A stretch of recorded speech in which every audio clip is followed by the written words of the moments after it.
Hi everyone, and welcome to RUBIN'S Mind Lab, where we break down the latest research into what it really means. Ever wonder why sometimes you feel great for no reason, and other times a small setback can ruin your whole day? This new study dives deep into why our emotions swing and how they change over time. Think about it like this: our feelings aren't just instant reactions. They have a kind of momentum, like a rolling ball. Sometimes that ball keeps rolling because nothing is stopping it. That is like our internal feelings just continuing. Other times something external happens, like a surprise gift or a stubbed toe, and that changes how the ball rolls. Scientists have been studying these inside feelings and outside event feelings separately, but this new research wants to bring them together to see the whole picture. The researchers here are proposing a new way to look at how our emotions change, and they're calling it DIN effect C.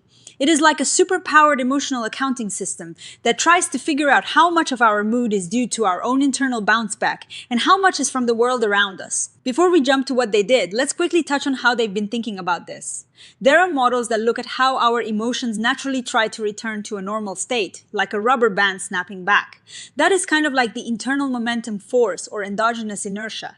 Then there are models that focus on how outside events, like winning or losing in a game, affect our happiness.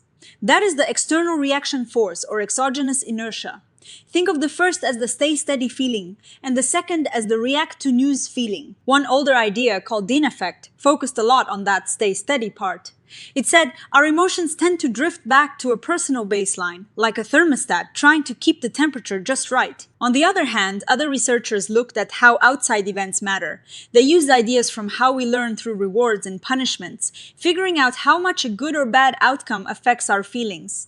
This is like measuring the impact of an external event. The problem was these two ideas lived in separate worlds. This new study wants to create a single model that understands both the internal drawback to baseline and the external impact of events. They believe that by combining these, they can explain a lot more about why our happiness changes from moment to moment. So how did they do this? They used a super cool data crunching tool called SINDY, which stands for Sparse Identification of Nonlinear Dynamics. Imagine you have a bunch of data about how something changes over time, and you want to find the mathematical rule that explains it, but you don't know what the rule looks like. SINDY is like a detective that looks at the data and figures out the simplest equation that fits.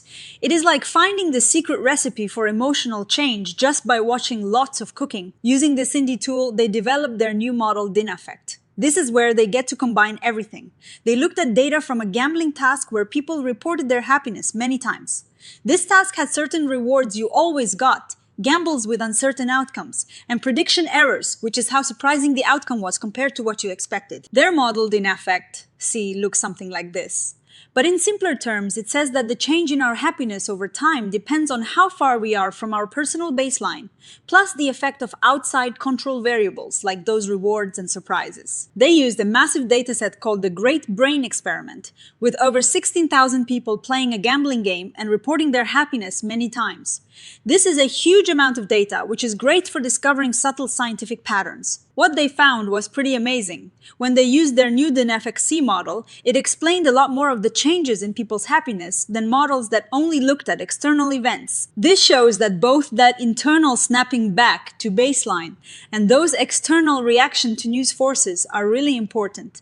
It is like trying to predict the weather using only the wind speed, but not the temperature. You'll miss a lot of the story. They also found that the way emotions pull back to baseline isn't always a straight line. Sometimes the pull gets stronger the further you are from your normal mood. This can even lead to different mood states for some people, like having a generally happy baseline and a generally sad baseline that you can swing between. This was a big deal. It suggests that for some people, their emotions don't just have one stable home base, but can have a couple of different resting places.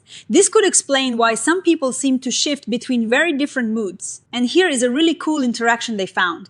People who had stronger internal momentum, meaning their mood tended to stay put more, or a lower beta in their model tended to have less lasting impact from external events. Conversely, people whose moods were more easily swayed by external events, a higher gamma in their model, had weaker internal momentum to resist those external changes.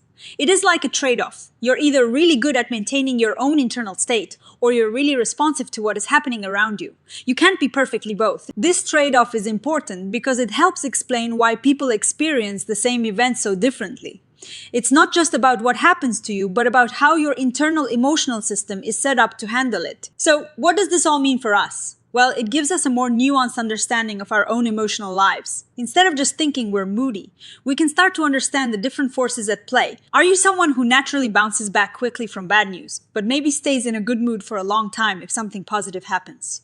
Or are you someone who is very sensitive to the ups and downs of daily life, with each event leaving a shorter but still noticeable mark? The idea of nonlinear dynamics is also fascinating. It means our emotions don't always behave in a simple cause and effect way. Sometimes a small dip in mood might be easily corrected, while a bigger dip might trigger a stronger, more sustained reaction. This is like a snowball effect, but for our feeling. Now, every study has its limits, and this one is no different. They use data from a gambling task, which is great for measuring those external rewards and surprises, but real life is much more complex. We have memories, social interactions, and a million other things that influence our mood that weren't perfectly captured in this experiment. So, while dinafectcy is a big step forward, it is not the whole story of human emotion. The researchers also suggest that longer studies looking at people's moods over weeks or months could reveal even more about these multiple mood states or attractor basins. This could be really helpful for understanding things like mood disorders, where people can get stuck in certain emotional states for extended periods. This research opens up a lot of doors for future studies.